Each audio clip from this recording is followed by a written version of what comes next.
Salut à tous, on se retrouve pour l'épisode 2999 du Zap Image. On commence aujourd'hui en ce jeudi 18 juillet avec des anniversaires et tout d'abord c'est Nabil Fekir, il fête aujourd'hui ses 31 ans, ce joueur de l'équipe du Betis Séville. A noter les gars, il y a des rumeurs où il pourrait partir du côté de Al Ittihad, donc affaire à suivre. On lui souhaite un très bon anniversaire à l'ancien joueur de Lyon et d'autres anniversaires comme le défenseur néerlandais Geertruida, défenseur du Feyenoord, il fête aujourd'hui ses 24 ans, il était pisté il y a quelques jours par le Paris Saint-Germain. Il y a également Mehdi Taremi, donc le nouvel attaquant de l'Inter Milan, il a rejoint cette équipe de l'Inter il y a quelques jours, il fête aujourd'hui ses 32 ans. On continue, on va parler maintenant de ce qui s'est passé lors de la soirée hier soir. Et on commence tout d'abord avec l'équipe de France olympique, donc l'équipe de France Espoir qui jouait contre le Japon olympique. C'était lors d'une rencontre amicale à quelques jours bien sûr du début des Jeux Olympiques. Et ça s'est fini sur un score 1 partout. Donc à noter que le Japon menait 1-0 à la mi-temps et c'est Mikel Olise dès la reprise de la seconde période à la 47e minute de jeu. Il a marqué un sublime but et du coup match nul entre ces deux équipes. Comme j'ai dit, ça aurait été victoire, défaite ou nul. C'est voilà, pas trop de conséquences vu que c'était pas un match officiel, mais voilà, on sait que là dans quelques jours bien sûr ça sera le premier match des Bleus et là il faudra absolument prendre les 3 points de la victoire. On peut voir le 11 de départ, donc ce 11 là devrait certainement être le 11 utilisé lors du premier match de l'équipe de France dans quelques jours avec bien sûr des joueurs cadres comme Lacazette, comme Mateta, comme Olise ou même Lukeba, c'était tous titulaires bien sûr pour cette rencontre. Donc voilà, bien sûr, cette compo côté bleu. Donc à noter, il y a des joueurs qui ont plutôt réussi leur match, il y en a qui ont plutôt déçu. À l'image de Mateta, il a plutôt loupé son match, une note de 3 sur 10 aujourd'hui dans le journal L'équipe. Et Mikel Olise, le buteur, encore décisif, une note de 7. Bon, c'est vrai que ce joueur, les gars, Mikel Olise, il y a des chances de le voir certainement en septembre prochain lors de la prochaine trêve internationale, mais cette fois-ci intégrer le groupe de l'équipe de France A parce que je pense qu'il mérite totalement sa place quand on voit la déception de certains joueurs là dans le secteur offensif lors du dernier Euro. Donc voilà, concernant cette équipe de France, on bascule aussi sur les Lions de l'Atlas qui sont prêts pour les Jeux Olympiques parce que le Maroc, n'oubliez pas, tiens, par exemple de Achraf Hakimi, joueront les premiers. Regardez, le premier match des Jeux Olympiques, ça sera une grosse affiche. Le Maroc contre l'Argentine olympique, ça sera le 24, donc on est le 18, donc dans 6 jours exactement, ça sera à 15h. Bon, il y aura aussi l'Espagne contre l'Ouzbékistan dans le même temps. Mais voilà, le Maroc d'Achraf Hakimi, voilà, dans J-6 avant leur premier match. Donc l'équipe de France, les gars, ça sera également le 24, mais à 21h. Regardez, il y aura des matchs à 15h, 17h, 19h et 21h. Donc l'équipe de France affrontera les États-Unis. Donc là, c'est sur le tournoi homme, parce qu'il y a aussi le tournoi femmes. Donc voilà, on parlera bien évidemment, comme je l'ai fait pour l'Euro, pour la CAN, pour la Copa América, on parlera bien sûr de cette compétition.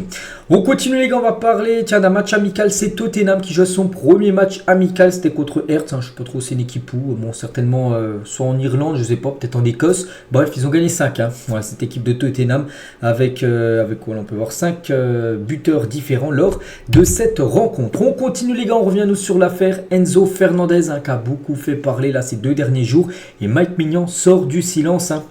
Donc il pointe du doigt l'inaction des instances dans les affaires de racisme. Tout va bien, ils vont encore ouvrir une enquête. Regardez, c'est son post Twitter, Instagram. Il a mis ça, voilà, tout va bien, ils vont encore ouvrir une enquête parce qu'à chaque fois, oui, la FIFA va ouvrir une enquête, la fédération argentine va ouvrir une enquête, mais en gros après ça mène à rien. Voilà, il dit qu'en gros tout va bien, une nouvelle enquête va être ouverte.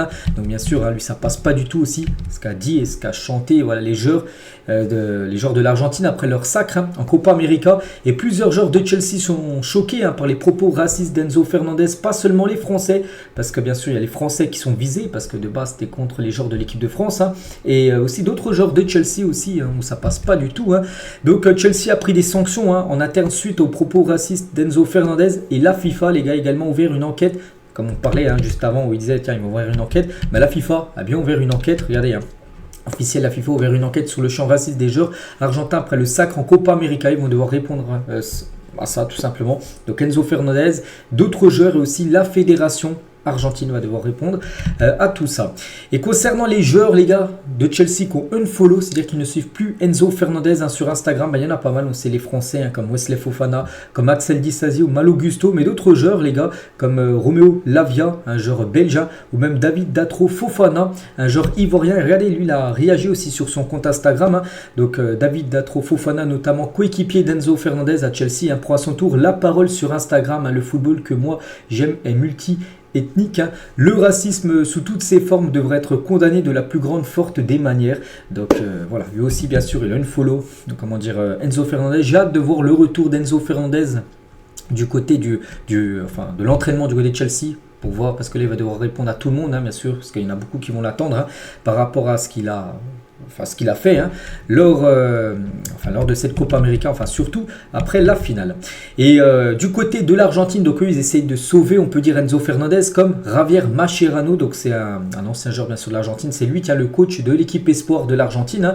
Donc les arguments douteux de Javier Mascherano pour défendre Enzo Fernandez, hein. En Argentine, s'il y a bien une chose, que nous ne sommes pas assez racistes. Souvent dans le cadre d'une célébration, vous pouvez prendre une partie d'une vidéo et la sortir de son contexte, hein. Parfois il faut comprendre la culture de chaque pays et parfois ce que nous percevons comme une plaisanterie peut être mal interprété ailleurs, hein. Donc lui en gros il dit que c'est une plaisanterie, hein, alors que non, voilà, maintenant on plaisante plus avec ça les gars, ça fait beaucoup d'années, on sait qu'il y a pas mal de problèmes et voilà, maintenant il n'y a plus de plaisanterie, hein, sur ça, hein.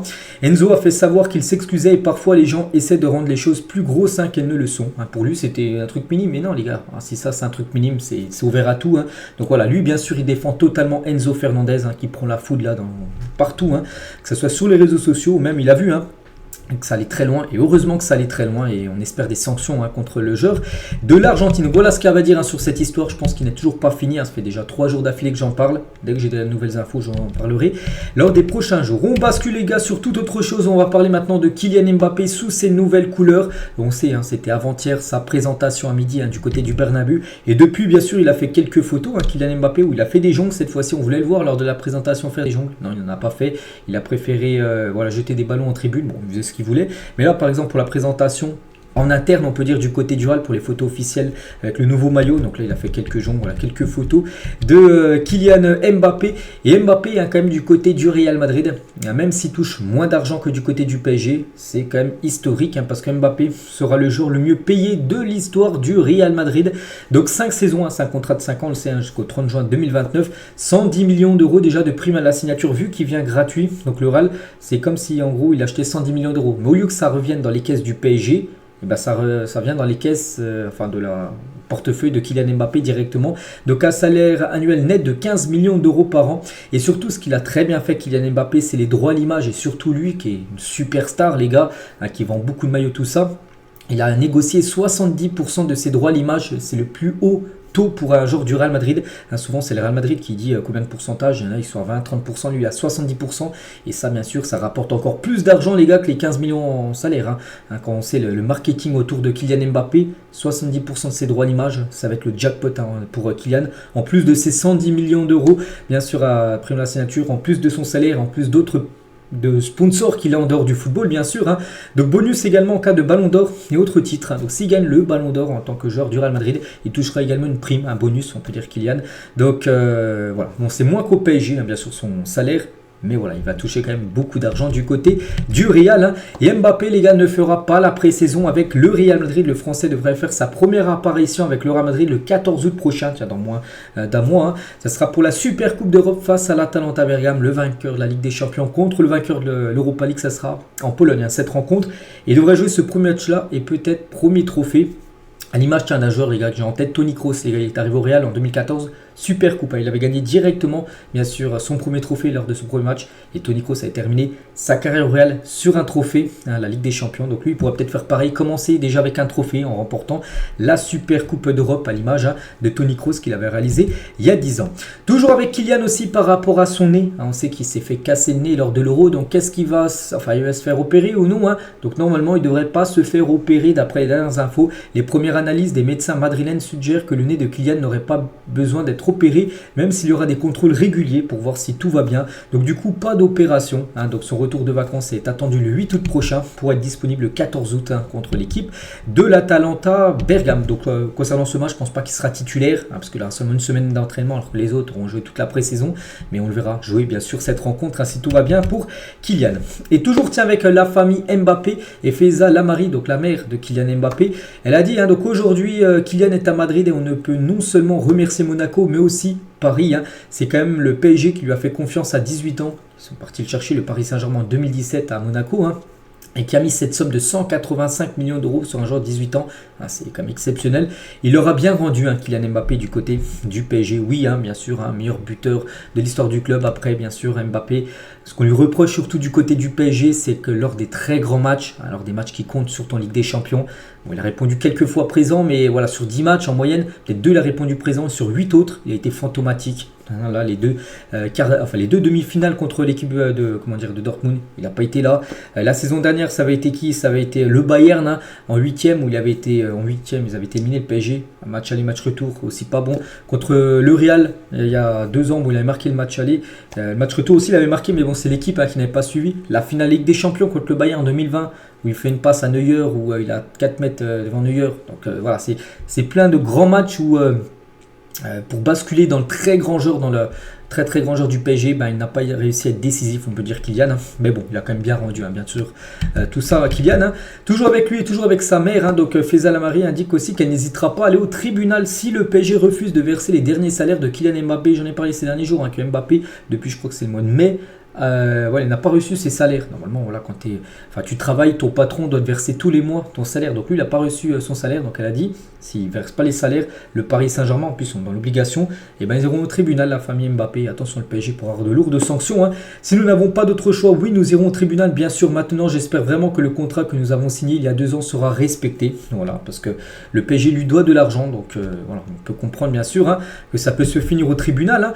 Le Real était la seule destination envisageable pour Kylian Mbappé, indique sa mère. Il a toujours dit à Nasser, donc le président du PSG, qu'un jour il irait au Real Madrid. À part pour Madrid, il n'aurait jamais quitté Paris. Voilà, s'il n'y aurait pas eu le Real qui serait de nouveau présenté, il serait encore joueur du Paris Saint-Germain.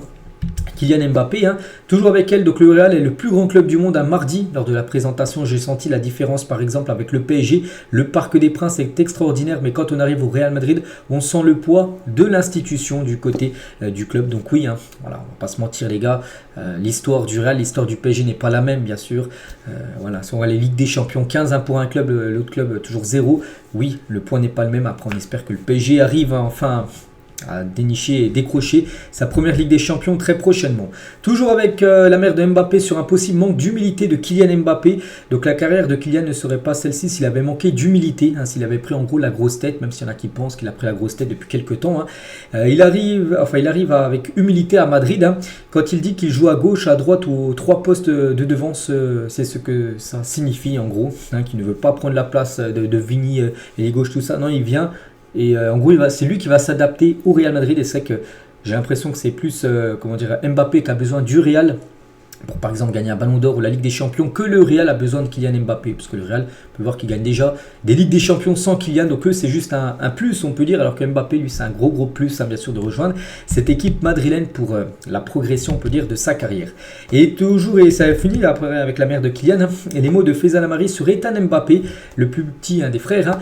Donc il était important qu'il existe en tant qu'Ethan. Il a sa personnalité, il a son talent, son histoire à créer. Il était important que chacun écrive son histoire, bien sûr. En tant que parent, on veut maintenant aussi donner la priorité à Ethan. Ce qu'on a donné à Kylian, on va le donner à Ethan. Il va exister, il va écrire son histoire, il a travaillé, c'est comme à l'école, mais il franchit les étapes, il est épanoui. Ça va lui faire beaucoup de bien de signer à Lille, de sortir un peu du statut de frère de, parce que oui, Ethan Mbappé, beaucoup le connaissent, parce que peut-être ça ne s'appellerait pas Ethan Mbappé, voilà, on ne parlerait jamais de ce joueur, voilà, il serait peut-être transféré à Lille, ou peut-être même, il serait peut-être même pas footballeur, on ne sait pas. Mais vu que c'est le petit frère de Kylian Mbappé, c'est vrai qu'on en parle beaucoup et c'est vrai que c'est bien pour lui qu'il fasse sa propre carrière, sa propre trajectoire. Voilà, qui ne suivent pas les traces, on va dire, de son frère. Parce qu'avant, il y a des rumeurs, les gars, que les 2 Mbappé devaient signer au Real. Kylian plus Ethan aussi qui va rejoindre le U19 du club madrilène. Et du coup, je pense qu'il a fait la bonne décision, le bon choix de rejoindre l'équipe de Lille. Et toujours, tiens, avec les Mbappé, cette fois-ci, le père de Mbappé, Wilfried Mbappé, a acheté plus de 100 maillots du Real Madrid dans la boutique officielle du club, destinée à être offert aux enfants de la fondation de Kylian Mbappé. Mbappé, les gars, Kylian, il a invité pas mal de jeunes de sa fondation lors de sa présentation. Et le père de Kylian, il a acheté plus de 100 maillots pour leur offrir. Donc voilà, petite info concernant les Mbappé. On continue, tiens, on va parler du Paris Saint-Germain, l'ancien club des 2 Mbappé. Donc le PSG va mettre en place un second groupe d'entraînement pour ces indésirables qui ne sont pas dans les plans de Luis Enrique. Il y avait déjà eu le loft, on appelle ça le loft, lors de l'été 2023. Ça sera exactement la même chose. Des joueurs comme Renato Sanchez, Bernat, Colin Dagba, Garbi, Ousni, Lemina. ou même Louis Mouquet, que je ne sais même pas qui c'est. Bref, tous ces joueurs s'entraîneront à part du groupe professionnel parce que tous ces joueurs, en gros, le PSG aimerait les vendre lors de ce mercato parce qu'ils ne rentrent pas du tout dans les plans de Luis Enrique pour cette nouvelle saison. Toujours du côté de Paris, il y a 12 ans, jour pour jour, un certain Marco Verratti s'engageait du côté du PSG et quittait Pescara, une équipe, je ne sais même pas si ça évolue en première ou deuxième division italienne, mais bon, personne ne le connaissait. C'est vrai qu'il a fait quand même une carrière incroyable, hein. Il aura passé plus de 11 ans passé au club, vu qu'il avait quitté le club lors de l'été 2023. On continue, car on va parler d'un tout jeune joueur, les gars, un nom à surveiller. À 14 ans, le jeune Cavani Sullivan, que j'ai déjà entendu et parlé dans une de mes vidéos, a fait ses débuts la nuit dernière avec Philadelphie Union, devenant le joueur le plus jeune à évoluer en MLS à seulement 14 ans. On parle beaucoup de Lamine Yamal, qui vient d'avoir ses 17 ans. Mais lui, 14 ans, les gars, il est rentré en jeu en toute fin de match. Hein. Bon, il y avait 5-1 pour son équipe contre, je ne sais pas c'est qui. Hein. Bref, voilà, donc il est rentré en jeu. Voilà, il est devenu le plus jeune joueur à seulement 14 ans. Voilà, un nom à surveiller. Je crois même que ce joueur, les gars, en plus j'en ai parlé il y a quelques semaines, hein, il avait signé un contrat à Manchester City. Je crois même que c'est officiel. Donc là, à 14 ans, il va continuer à rester aux États-Unis. Mais dès ses 18 ans, il intégrera le centre de formation de Manchester City. Donc voilà, concernant ce joueur, hein, un nom à surveiller parce qu'à 14 ans, il joue déjà avec les professionnels et c'est quand même exceptionnel. On va parler d'Ivan Rakitic, a informé l'équipe de Al-Shabaab de sa décision de quitter le club avec effet immédiat. Il est sur le point de revenir en Europe, hein, d'après Fabrizio Romano. Donc il a resté seulement 5 mois en Arabie Saoudite. Donc ouais, il devrait déjà quitter ce championnat et retourner en Europe. Pour l'instant, on ne sait pas où, hein, en Liga, en Italie, en France, on ne sait pas, mais ouais, il devrait revenir dans un gros championnat européen. La une du journal L'équipe aujourd'hui, en ce 18 juillet, ça parle de l'Olympique de Marseille, hein, droit devant, où on peut voir par exemple Roberto De Zerbi, le nouveau coach, hein, Pablo Longoria et Mason Greenwood. Et le départ de Aubameyang, hein, est confirmé, l'arrivée de Greenwood également, même si ça ne plaît pas à tout le monde à Marseille, parce que Greenwood, voilà, je vous cache pas les gars, il va signer à Marseille. Et le Hugo de Fabrizio Romano, hier soir, il est arrivé à Marseille, où il y avait beaucoup de supporters de l'Olympique de Marseille pour l'attendre. Donc normalement aujourd'hui ça sera officiel, hein, parce qu'il va passer sa visite médicale. Si tout est ok dans la journée, voilà, ça sera officiel. Greenwood du côté de Marseille, donc c'est comme un gros coup les gars. Greenwood, hein, pour moi c'est niveau Ligue des Champions. À Marseille, n'oubliez pas, la saison prochaine, ne joue pas de Coupe d'Europe. Ils arrivent à faire venir Greenwood, ils arrivent à faire venir un coach, Roberto De Zerbi. Qu'est-ce qui se passe, hein, du côté de Marseille? C'est fou, hein. Vraiment, ils peuvent... S'ils continuent leur recrutement comme ça, très intelligemment, et en faisant des énormes coups, parce que pour moi c'est un énorme coup, hein, de faire comme Mason Greenwood, outre, hein, de ce qu'il a eu dans le passé, voilà, non, on parle seulement foot, hein, les gars, c'est un magnifique joueur bien sûr, hein, Greenwood, donc sacré arrivée, hein, quand même du côté de Marseille. Donc voilà, here we go.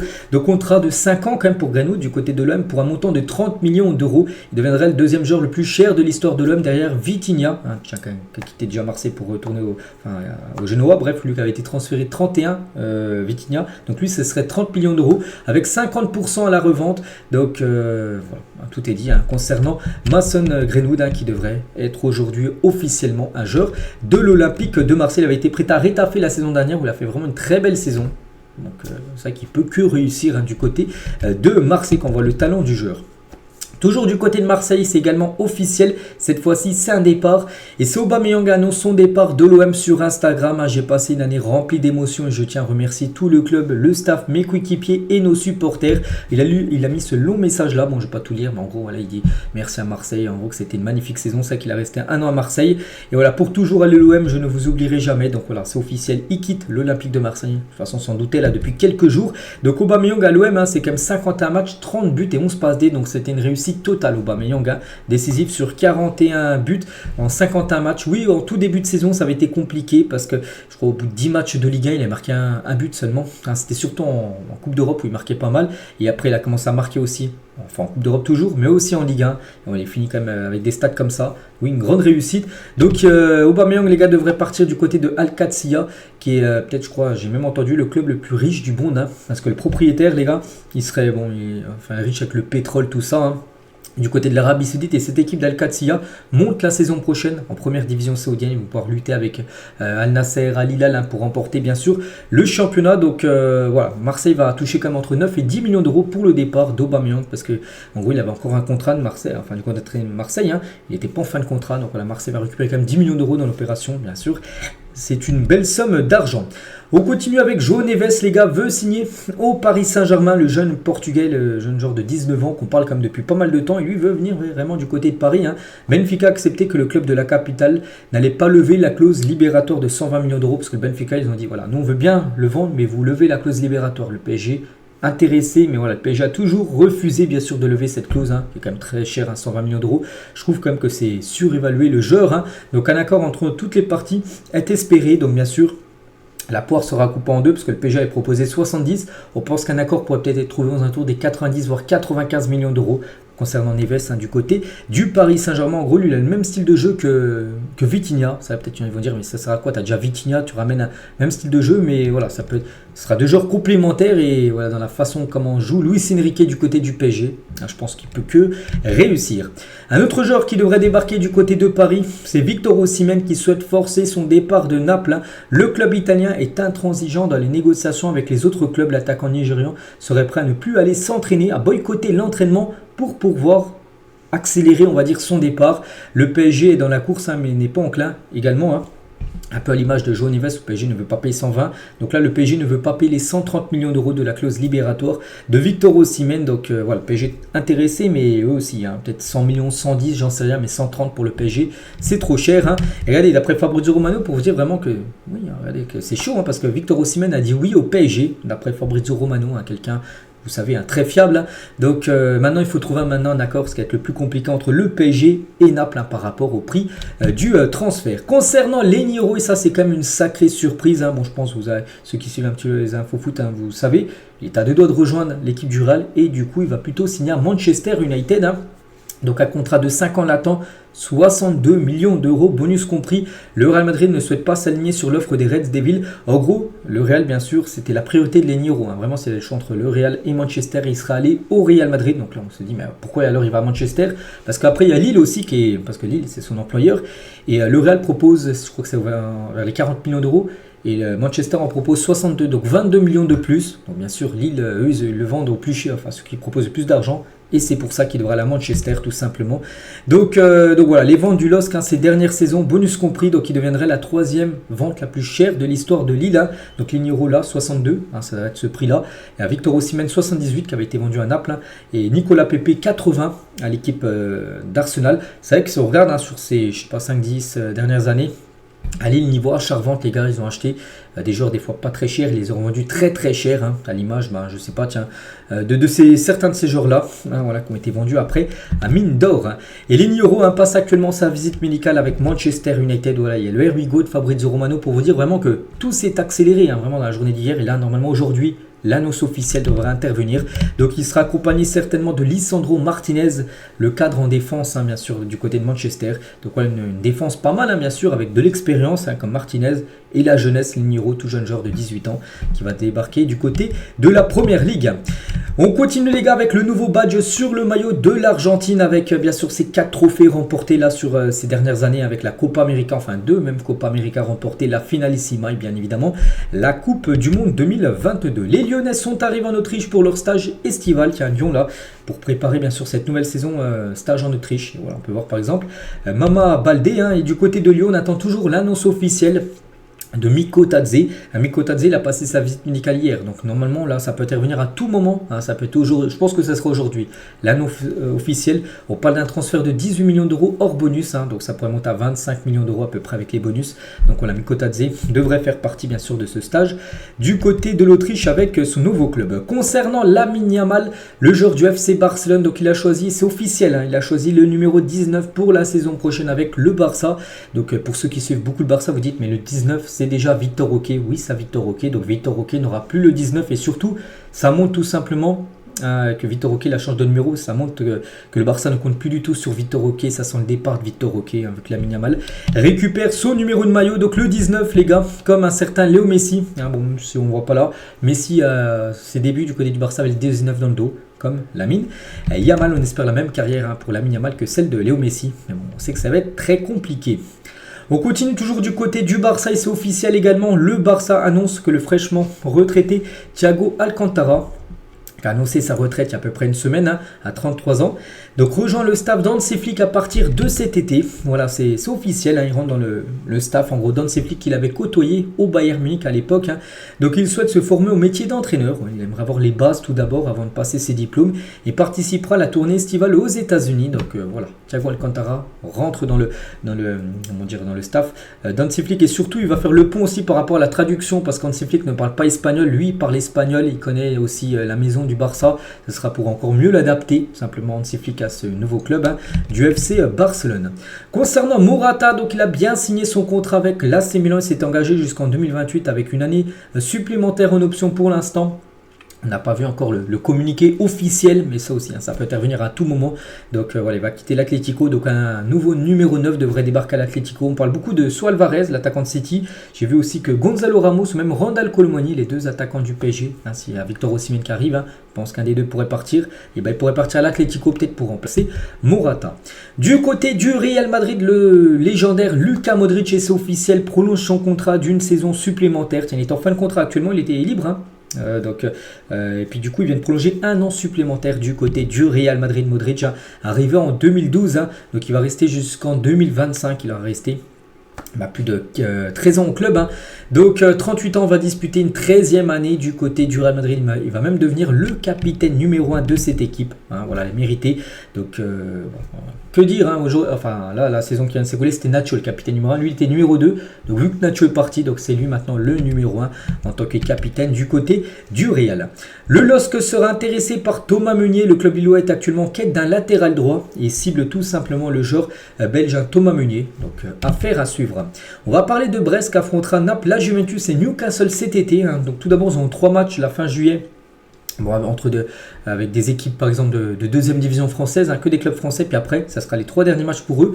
Avant la première journée de championnat, des gros adversaires, Naples, Juve et Newcastle. C'est comme des adversaires niveau Ligue des Champions pour Brest, pour se préparer bien sûr à la Champions League où ils sont officiellement qualifiés. La jaquette officielle de FC 25 qui sortira, je crois que c'est le 27 septembre prochain, j'ai vu la date, c'est pour ça que je me rappelle.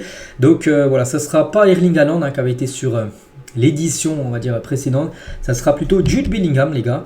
Et cette photo, les gars, où elle a été prise d'où? Elle a été prise, les gars, de la victoire 3-2 du Real Madrid contre le Barça, où Jude Bellingham avait marqué, c'était le match retour. Déjà, il avait été buteur, même double buteur, il y avait eu 2-1 pour le Real au Barça, c'était le match aller.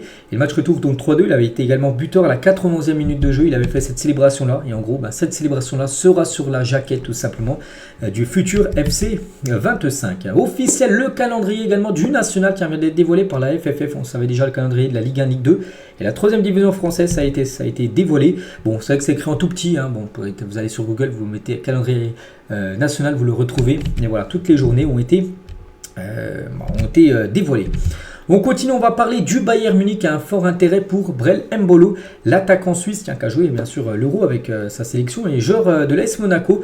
Le Suisse se sent bien Monaco qui veut en faire un pilier cette saison. Il y aura un départ uniquement en cas d'offre folle cet été, donc il peut rester. Pour l'instant, il serait plutôt rester bien sûr du côté de Monaco, surtout que Monaco va jouer la saison prochaine la Ligue des Champions, mais c'est une offre que tu peux pas refuser. Je sais pas si le Bayern propose, j'en sais rien, son prix, je sais pas combien il est estimé lui, je sais pas, 70 millions d'euros, enfin je pense pas qu'il coûte aussi cher. Et bien là bien sûr Monaco le vendra directement. Voilà, concernant la situation d'Embolo, n'oubliez pas que saison dernière, une saison très compliquée pour lui, parce qu'il a eu une rupture des ligaments croisés en tout début de saison dernière, il avait loupé quasiment toute la saison. Concernant Alan Saint-Maximin, c'est officiel, donc il rejoint le Fenerbahçe via un prêt d'une saison à 27 ans. Il quitte Al-Ali où il était coéquipier de par exemple Riyad Mahrez, et il rejoint l'équipe entraînée par José Mourinho du côté du Fenerbahçe. On lui souhaite bonne chance, quel bon joueur pour moi ce joueur là, je le trouve tellement sous-coté ce joueur.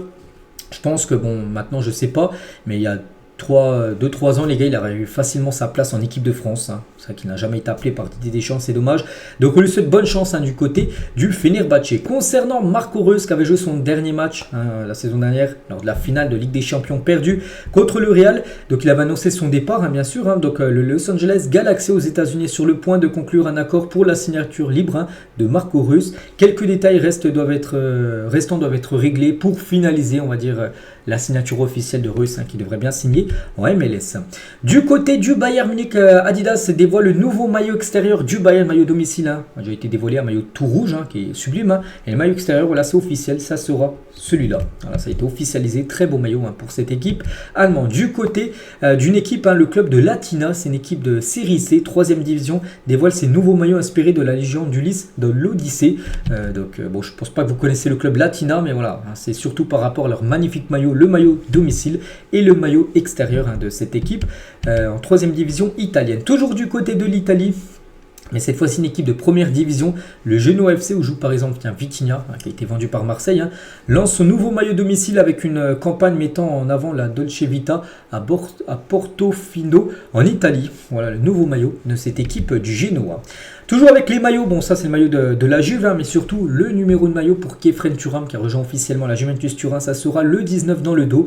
Donc on espère une grosse saison pour lui, il jouera contre son frère cette saison, son frère Marcus Thuram qui joue à l'Inter, lors de Inter-Juve, ça sera les deux Thuram qui s'affronteront. On continue avec l'Euro de l'Espagne, c'est avec l'Espagne les gars, carton plein.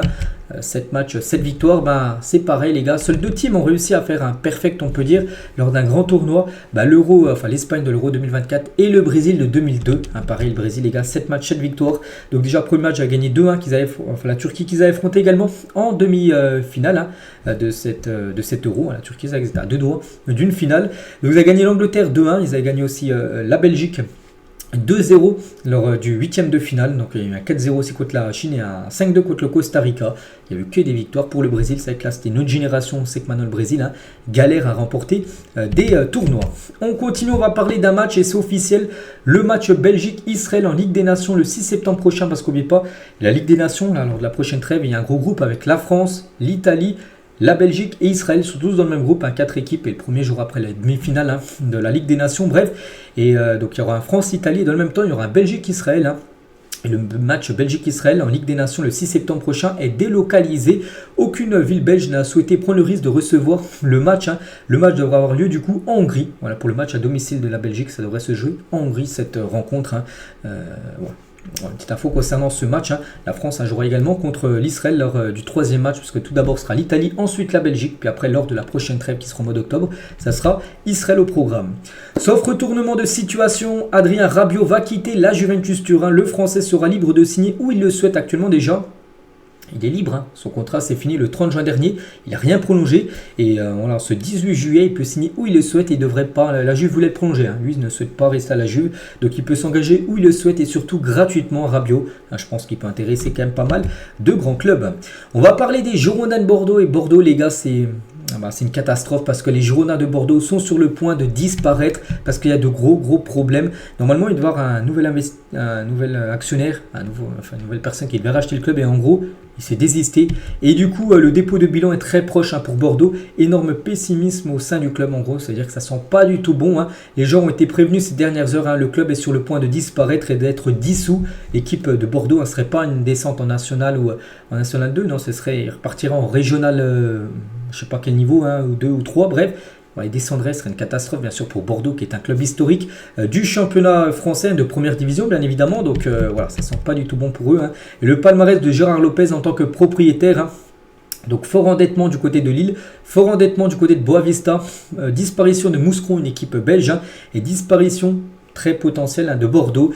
Comment cet homme a pu racheter un club français après sa gestion à Lille où il avait été catastrophique. C'est que lui à chaque fois on a l'impression qu'il devient propriétaire d'un club. Le club après les gars, le club disparaît tellement qu'après il est très mal géré.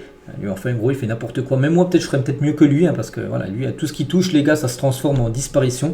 Donc voilà, grosse force bien sûr aux supporters et au club des Girondins de Bordeaux.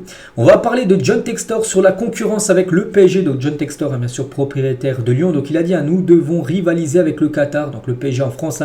Je suis en concurrence avec un pays, pas avec un propriétaire. Un modèle de dépenses débridé sans restriction. Ce club, le Grand Olympique Lyonnais, ne peut prétendre qu'à une 2e place. Il sait que c'est très compliqué tout simplement de gagner le championnat, parce qu'avec le PSG, en gros, il joue pas contre un club, mais plutôt contre un État, le Qatar. Et il annonce la couleur quand même pour le PSG.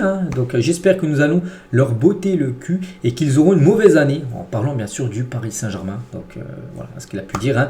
John Textor, peut-être qu'encore en travers, en mal travers, on peut dire la finale perdue de la Coupe de France contre le PSG il y a quelques semaines.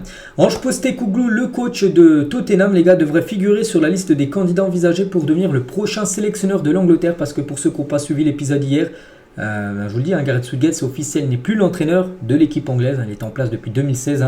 Après plus de 8 ans passés, il y a un nouveau coach qui va arriver. Donc il y a des noms. Il y a la coach actuellement de l'équipe féminine, anglaise, donc une femme, qui est pressentie. Il y a lui et aussi Thomas Tuchel, donc on en saura très prochainement qui sera le futur coach de cette équipe anglaise. Samuel Eto'o souhaiterait organiser un match amical entre le Cameroun et le Brésil à Yaoundé. Cela s'inscrirait dans le cadre de la préparation de la Coupe du Monde 2026 et vise à ramener un géant du football sur le continent africain. N'oubliez pas que ces deux équipes s'est affrontées lors du dernier mondial. Le Cameroun en plus s'est imposé 1-0 grâce à un but d'Aboubacar contre le Brésil, qui avait déjà été qualifié avant ce match. Bref, donc il pourrait y avoir un match amical entre ces deux équipes du côté du Cameroun. Concernant Ferland Mendy, qui est en fin de contrat dans 1 an, et le Real Madrid est en négociation avec Ferland Mendy pour prolonger son contrat d'une nouvelle saison supplémentaire. Même si Alphonso Davies vient au club, parce qu'il est toujours pressenti, Mendy a toujours une priorité pour le voir rester du côté du club madrilène. On va parler de Toulouse qui pourra affronter l'AS Roma le 27 juillet prochain en Italie. Voilà, ce serait une belle affiche bien sûr pour l'équipe du TFC. Des nouvelles aussi d'Eden Hazard avec le nouveau maillot de Chelsea. Bon, Hazard, il a pris sa retraite, bien sûr il n'est plus footballeur, mais il s'est offert le nouveau maillot de Chelsea. Et voilà, une petite photo d'Eden Hazard avec ce maillot de Chelsea. C'est le maillot officiel des Blues, qui est sublime. Bon, il n'y a toujours pas le sponsor en plein milieu du maillot, qui va être peut-être mis là s'il trouve un contrat, mais voilà, je trouve sublime, peut-être l'un des plus beaux maillots en Europe. Voilà, c'est ce nouveau maillot de Chelsea. Et on finit aujourd'hui les gars, et regardez les comparaisons entre Modric qui avait gagné le Ballon d'Or 2018 et Rodri qui peut potentiellement le gagner, mais pas sûr. Donc Modric, quand il avait gagné le Ballon d'Or 2018, il a gagné 3 trophées. Il a marqué 4 buts et 12 passes D. Et c'est vrai que Rodri, sur l'ensemble de cette saison-là qui vient de se finir, il a gagné lui déjà 5 trophées, dont l'Euro. Alors que Modric avait perdu la Coupe du Monde à la finale, bien sûr. Donc 12 buts et 13 passes D. Donc on peut voir que Modric, les gars, avec des stats comme ça, avec 2 trophées en moins, il avait remporté le Ballon d'Or. Donc on se dit que Rodri, il a fait une saison encore bien meilleure que celle de Modric. Donc oui, il mériterait totalement le Ballon d'Or. Mais comme j'ai dit, il y a plus de chances que ça soit peut-être un Jude Bellingham ou Vini Junior qui remporte le Ballon d'Or plutôt que Rodri. Mais Rodri mériterait totalement. Si Modric l'a remporté, Rodri mérite également son Ballon d'Or. Donc voilà les gars ce qu'il y a à dire aujourd'hui. J'espère que ça vous a plu. On se retrouve nous demain bien évidemment pour le prochain numéro. À demain.